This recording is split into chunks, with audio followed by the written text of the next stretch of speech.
Choice campaign ടീമിന്റെ കൂടെ ഉള്ളത് മാക്സിൻ, ആൻഡോ ആൻഡ് സായന്താണ്. ഇവർക്ക് റീസെന്റ് ആയിട്ട് ന്യൂസിലേക്ക് സ്റ്റുഡന്റ് വിസ അപ്രൂവ് ആയിരിക്കുകയാണ്. അപ്പോൾ നമുക്ക് ഇതുവരെയുള്ള എക്സ്പീരിയൻസിനെ കുറിച്ച് ഈ 3 പേരുടെ അടുത്തും ചോദിച്ചറിയാം. മാക്സിൻ, കൺഗ്രാറ്റ്സ്. ആൻഡോ, കൺഗ്രാറ്റ്സ്. സായൻ, കൺഗ്രാറ്റ്സ്. അപ്പോൾ നമുക്ക് നിങ്ങളുടെ എക്സ്പീരിയൻസും കാര്യങ്ങളൊക്കെ ഒന്ന് ചോദിച്ചറിഞ്ഞാലോ? അതാണ് മാക്സിൻ്റെ അടുത്ത് നിന്ന് തുടങ്ങാം. മാക്സിൻ എവിടെ വരുന്നത്? ഞാൻ ചേരാനല്ലൂർ, കാലടി ചേരാനല്ലൂർ. ചോയ്സിൽ വന്നിട്ട് എങ്ങനെയുണ്ട് ഇതിലുള്ള എക്സ്പീരിയൻസും കാര്യങ്ങളൊക്കെ നോക്കുമ്പോൾ? ചോയ്സ് ഞാൻ എൻ്റെ ഫസ്റ്റ് എക്സ്പീരിയൻസ് ആണ്. ഇന്നൊരു വിസയുടെ അപ്ലൈ ചെയ്യുന്നതിനും കാര്യങ്ങളൊന്നും നോക്കിയിട്ടില്ല.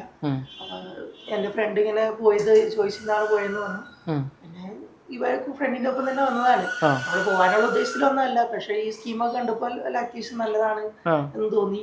അപ്പൊ പ്രൊസീഡ് ചെയ്യാമെന്ന് വിചാരിച്ചു. ഇതിൽ നല്ല എക്സ്പീരിയൻസ് ആണ്. അക്കാഡമിക്സ് എങ്ങനെയാണ്?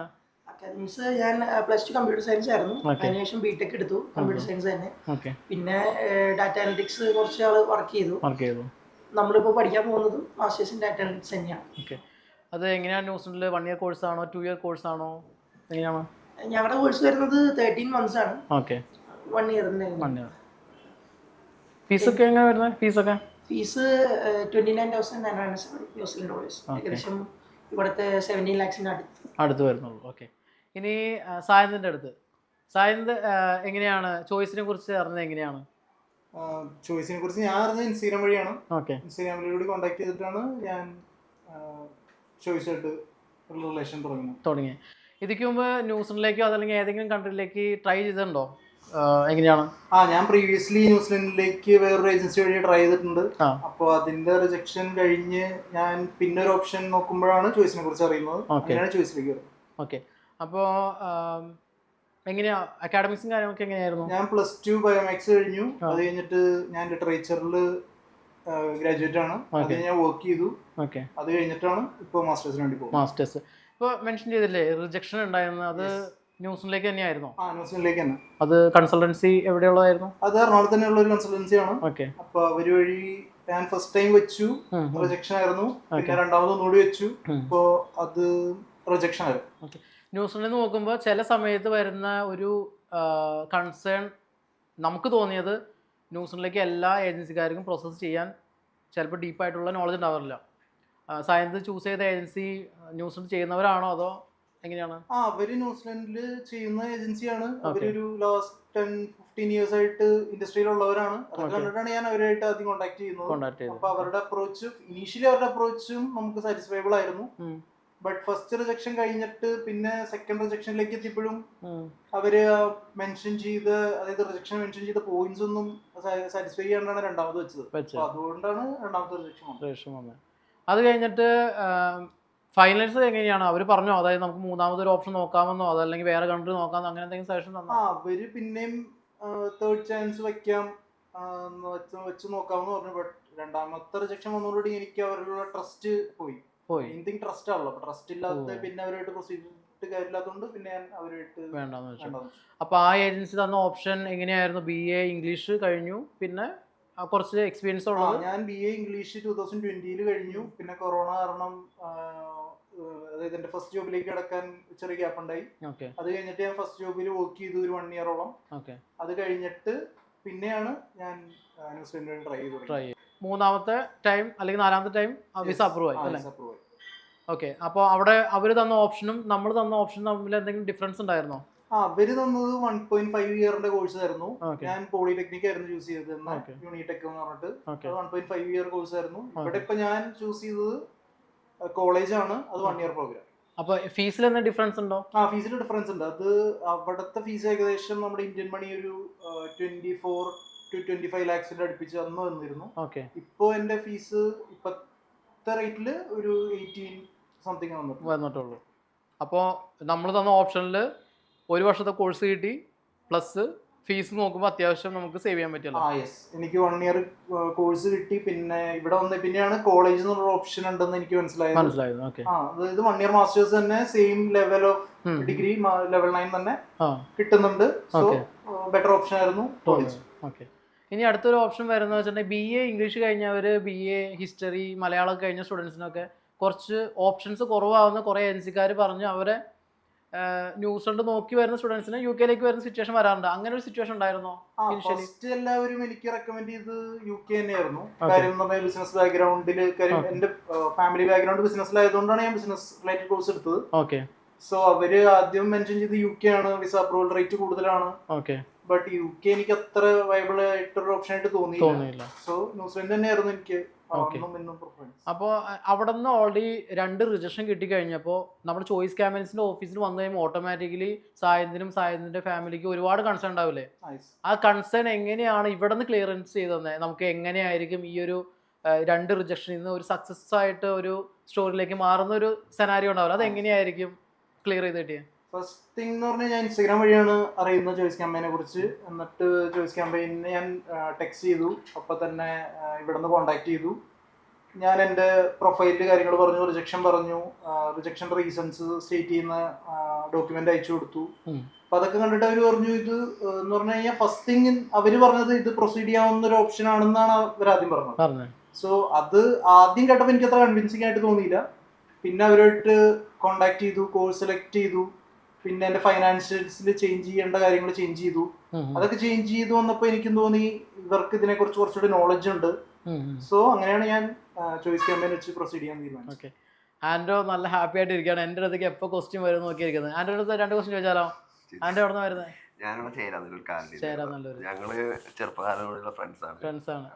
ഓൾറെഡി എനിക്കറിയാം നമ്മുടെ മുമ്പത്തെ സ്റ്റുഡൻസ്, അതായത് നമ്മൾ വഴി പോയ ജിതിന്റെ ഫ്രണ്ട്സ് ആണ്. ജിതിന്റെ എക്സ്പീരിയൻസ് നല്ല ഹൈ ആണ്. അതിന് കാരണം വെച്ചിട്ടുണ്ടെങ്കിൽ അതുകൊണ്ടാണ് നിങ്ങളിവിടെ ഇരിക്കുന്നത്. ഓക്കെ. അപ്പോൾ എങ്ങനെയായിരുന്നു? എനിക്ക് പ്രൊഫൈൽ അറിയാം ഓൾറെഡി. M.Com ആണ്. കുറച്ച് ഗ്യാപ്പ് ഉണ്ട്. എടുത്തേക്കുന്നതാണ് ഡിഫറെൻ്റ് ആയിട്ടുള്ളൊരു കോഴ്സ്. മെയിനായിട്ട് നമുക്ക് എടുക്കാൻ കാരണം നമ്മുടെ ബഡ്ജറ്റാണ് അല്ലേ? ബഡ്ജറ്റ് നോക്കി പിന്നെ 1 വർഷത്തെ കോഴ്സ് പഠിക്കാൻ 3 വർഷം സ്റ്റേ ബാക്ക് കിട്ടാം. അപ്പോൾ ഈ കിട്ടിയ ഒരു ഓപ്ഷൻ എങ്ങനെയായിരുന്നു? അറിയാലോ, MBA M.Com കഴിഞ്ഞ ഒരാൾ ഇങ്ങനെ ഡിഫറെൻ്റ് ആയിട്ടൊരു ഓപ്ഷൻ ചൂസ് ചെയ്യുമ്പോൾ ഒരു കൺസേൺ ഉണ്ടായില്ലേ? ആ കൺസേൺ എങ്ങനെയായിരുന്നു ക്ലിയർ ചെയ്തത്? ഐ മീൻ എങ്ങനെയാണ് നമ്മുടെ ടീം ക്ലിയർ ചെയ്ത് തന്നെ? ഫസ്റ്റ്ലി ഞാൻ എനിക്ക് വേണ്ടി വന്ന ഒരാളല്ല ഇവിടെ, എന്റെ ഫ്രണ്ടിന് വേണ്ടി വന്ന ഒരാളാണ് ഞാൻ. അവിടെ നിന്ന് ഞാൻ PT എഴുതാൻ പറഞ്ഞ് ചെറിയൊരു താല്പര്യത്തിന്റെ പുറത്താണ് ഞാൻ പുറത്തേക്ക് ഇറങ്ങിയെങ്കിൽ പോലും ഞാൻ വേറെ ആൾക്കാരോട് കോൺടാക്ട് ചെയ്തായിരുന്നു. എന്താണ് ഇപ്പൊ ന്യൂസിലൻഡ് പോയി കഴിഞ്ഞാൽ വേറെ ഏത് കോഴ്സ് എടുക്കാൻ പറ്റുമെന്ന് പറഞ്ഞായിരുന്നു. പക്ഷെ ആരും ഇങ്ങനത്തെ ഒരു കോഴ്സും കോളേജസും ഒന്നും എനിക്ക് ഓഫർ ചെയ്തിട്ടുണ്ടായില്ല. പിന്നെ ആർക്കും റിസ്ക് എടുക്കാൻ താല്പര്യം ഉണ്ടായില്ല. എല്ലാവരും ഗ്യാപ്പ് കാണുമ്പോൾ തന്നെ പറയാണ് പറ്റില്ല, ഒരു 1 ഇയർ ഗ്യാപ്പ് ഉണ്ടെങ്കിൽ പോലും അവർ പറയാൻ പറ്റില്ല, ഇടാൻ പറ്റില്ല, അയർലൻഡ് ഓർ UK നോക്കാൻ പറയായിരുന്നു.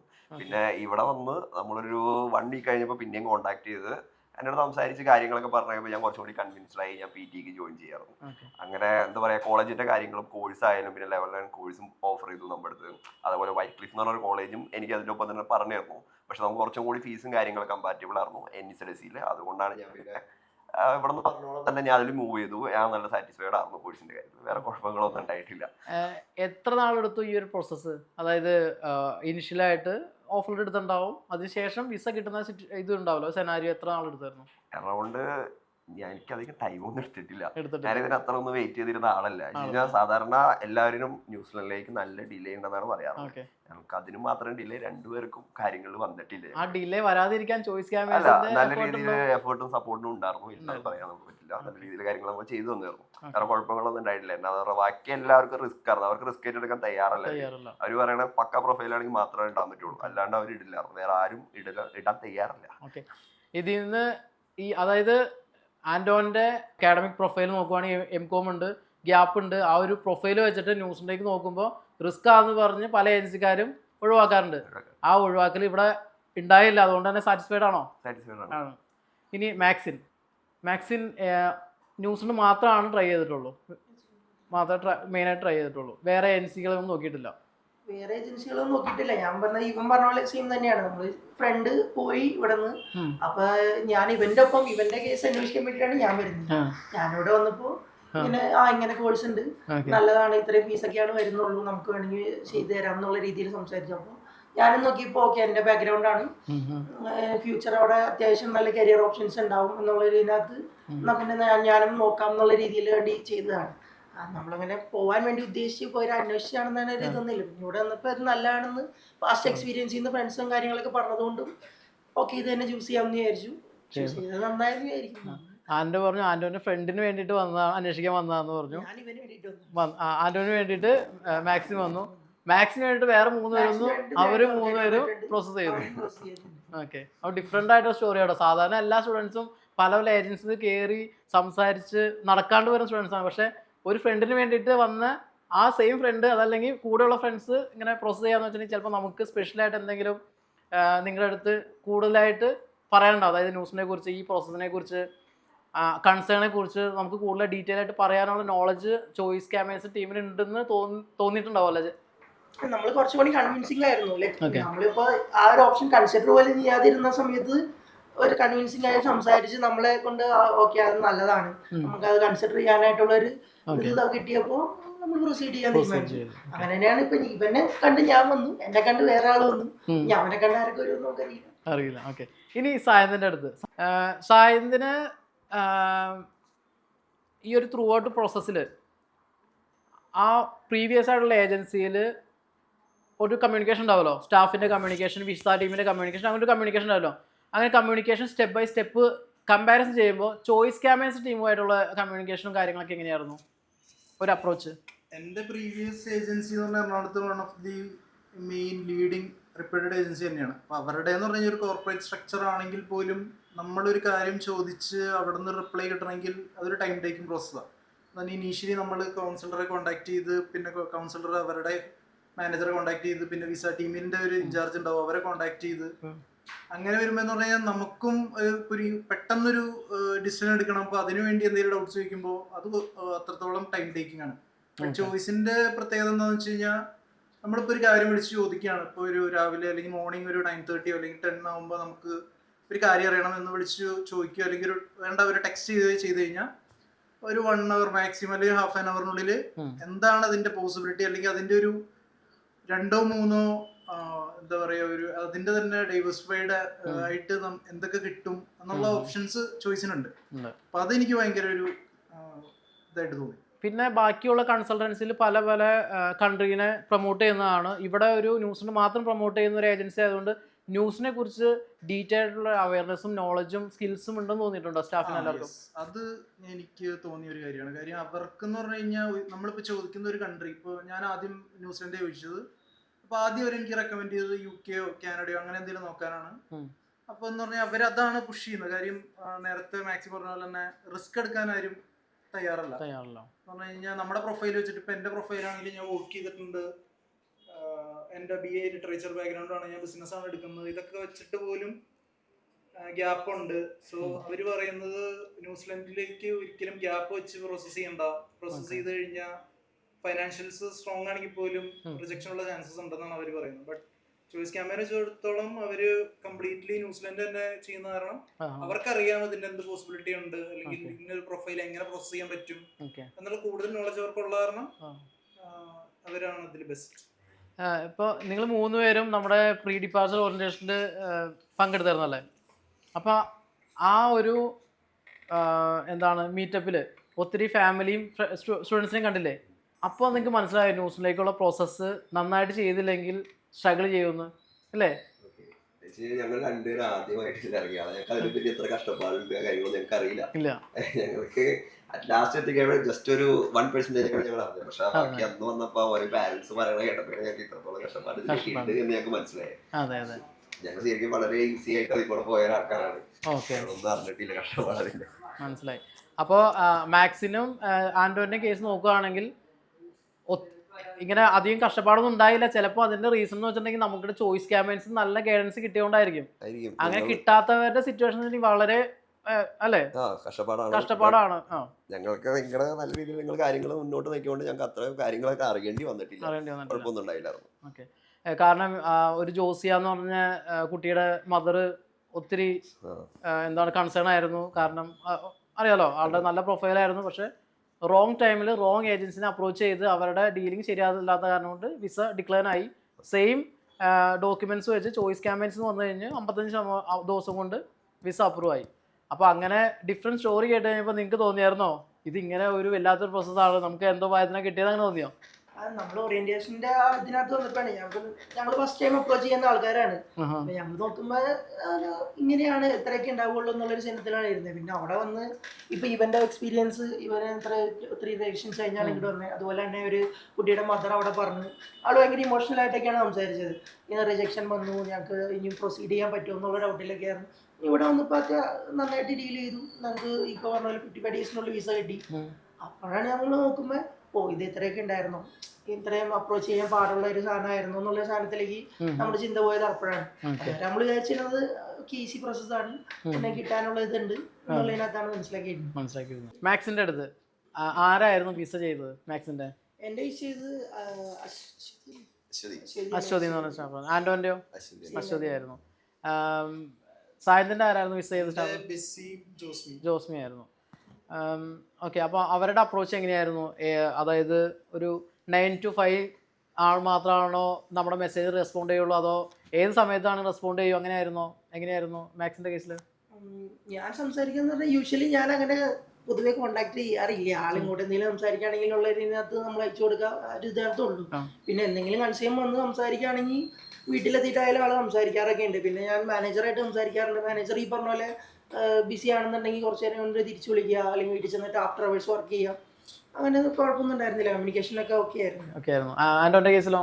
സെയിം അവസ്ഥ തന്നെയായിരുന്നു. അവർക്ക് എന്താ പറയുക, വർക്ക് അവേഴ്സ് നോർമൽ, ആവശ്യമുള്ളപ്പോൾ നമുക്ക് കോൺടാക്ട് ചെയ്യാം, സ്വന്തം ഒരു ചേച്ചി എന്ന രീതിയിൽ നമുക്ക് സംസാരിക്കാം, കുഴപ്പങ്ങളൊന്നുമില്ല. ആന്റോന്റെ കേസിൽ രണ്ടുപേരെ ഡീൽ ചെയ്തല്ലോ. അപ്പൊ എങ്ങനെയാണ് രണ്ടുപേരും ആരായിരുന്നു ബെസ്റ്റ്?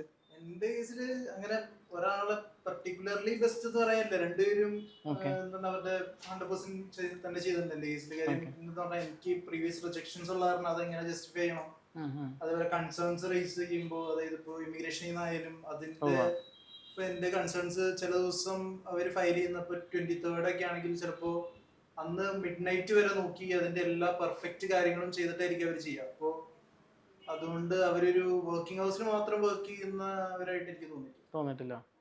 ഓക്കെ, മാക്സിൻ, നിങ്ങൾ 3 പേരുണ്ടല്ലോ, അപ്പോൾ എനിക്ക് റേറ്റ് ചെയ്യാലോ.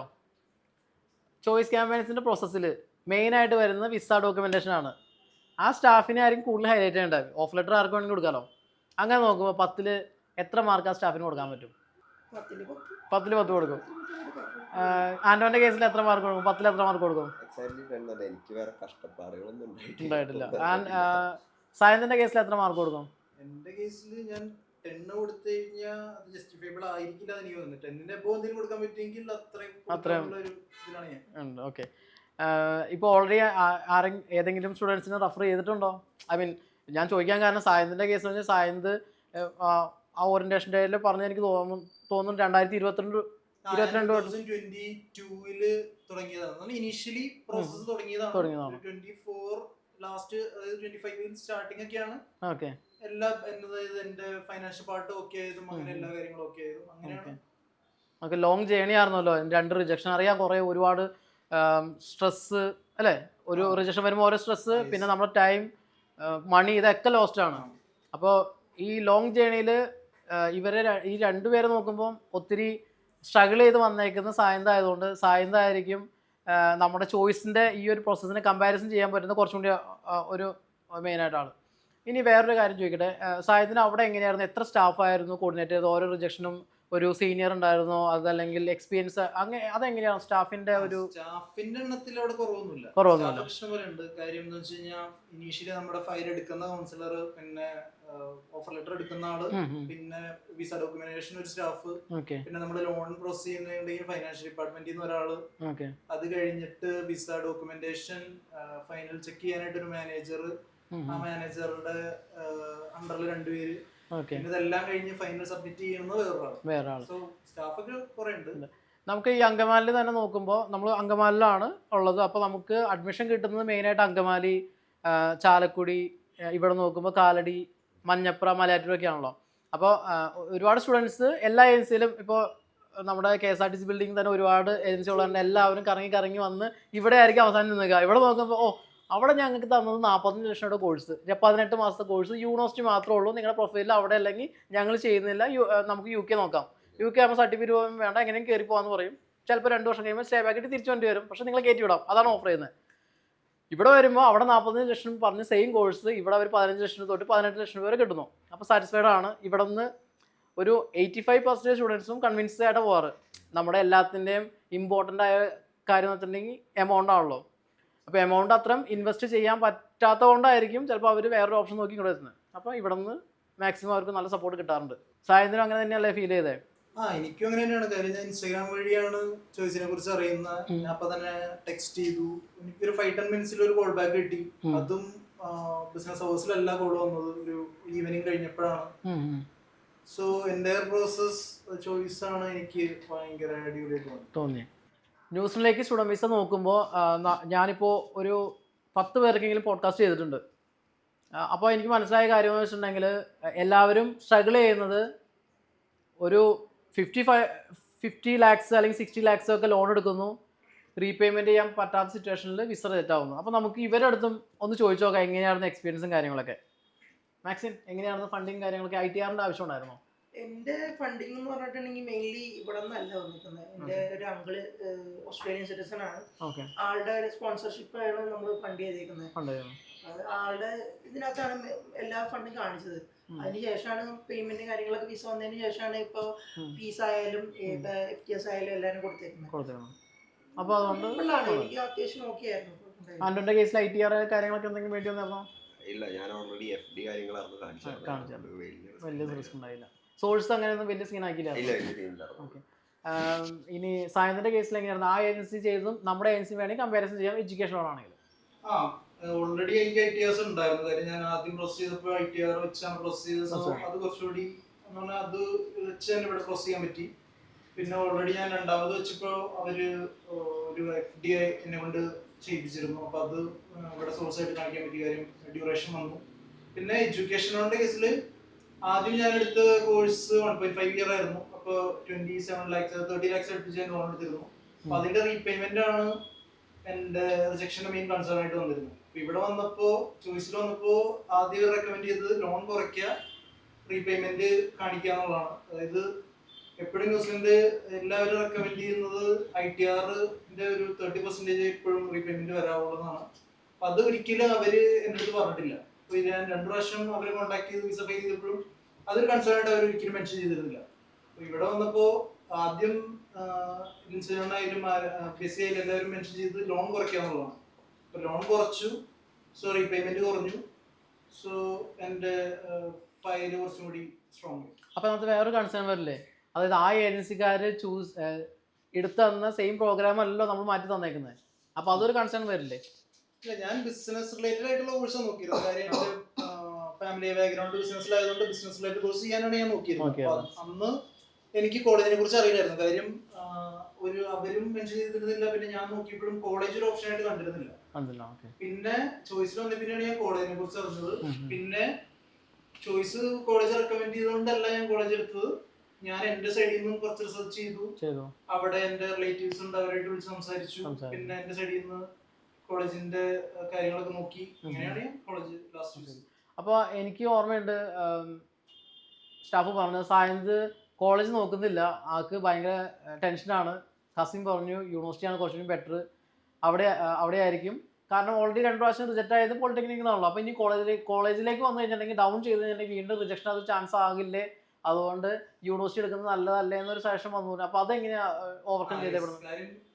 എന്റെ കസിൻ ചേട്ടനുണ്ട് ന്യൂസിലാൻഡില്. പുള്ളി അവിടുത്തെ സിറ്റിസൺ ആണ്. പിന്നെ ചേട്ടന്റെ വൈഫ് ഉണ്ട്. അപ്പൊ അവര് പഠിച്ചത്, ചേട്ടൻ പഠിച്ച യൂണിവേഴ്സിറ്റിയിലും ചേച്ചി പഠിച്ച പോളിടെക്നിക്കിലാണ്. അപ്പൊ അവരാണ് എന്നെ ഇതിന്റെ ഗൈഡൻസ് മുഴുവൻ ചെയ്തത്. അപ്പൊ അവരാദ്യം എന്റെ അടുത്ത് മെൻഷൻ ചെയ്ത് യൂണിവേഴ്സിറ്റി എടുക്കാനാണ്. പിന്നെ യൂണിവേഴ്സിറ്റി എടുത്ത് അത്രയും വലിയൊരു ഫീസിലേക്ക് പോകണ്ട എന്നുള്ള കൺസേണിലാണ് പിന്നെ ഞാൻ പോളിടെക്നിക് എടുത്തത്. അപ്പൊ 2 റിജക്ഷൻ കഴിഞ്ഞപ്പോ പോളിടെക്നിക്കിൽ നിന്ന് ഡൗൺഗ്രേഡ് ചെയ്ത് കഴിഞ്ഞാൽ അതൊരു റീസൺ ആയിട്ട് പിന്നെ വിസ റിജക്ഷൻ വരും എന്ന് അവര് മെൻഷൻ ചെയ്തു. അപ്പൊ കുറച്ചും കൂടി ഗ്രൗണ്ട് റിയാലിറ്റി അവർക്ക് അറിയാവുന്നതുകൊണ്ടാണ് ഞാൻ ആദ്യം അങ്ങനെ ഒരു ഡിസിഷൻ എടുത്തത്. പിന്നെ ഞാൻ കോളേജിനെ കുറിച്ച് അന്വേഷിച്ചു. അതിനെ കുറിച്ച് കൂടുതൽ റിസർച്ച് നടത്തിയപ്പോൾ കോളേജ് ഒരു ഓപ്ഷനാണ്. പിന്നെ ഞാൻ എടുക്കുന്നത് ലെവൽ 9 മാസ്റ്റേഴ്സ് തന്നെയാണ്, 3 years stay back. Same course തന്നെയാണ് കോളേജും തരുന്നത്. സോ കോളേജ് എടുക്കാനായിരുന്നു എൻ്റെ ഡിസിഷൻ. ഇനിയിപ്പോ വേറൊരു കാര്യം പറയട്ടെ. അപ്പോൾ ഓൾറെഡി ഏത് ഏജൻസി ആയിരുന്നു പറഞ്ഞത്? ഓക്കെ, പേര് പറയണ്ട, അത് സേഫ് ആയിട്ട് വെച്ചോ. ഓക്കെ, ന്യൂസിലേക്ക് തന്നെ പ്രൊമോട്ട് ചെയ്യുന്ന ഒരു ഏജൻസി തന്നെയല്ലേ അത്? ഏറ്റവും കൂടുതൽ ന്യൂസ് ചെയ്യുന്ന ഒരു ഏജൻസി തന്നെയാണ്.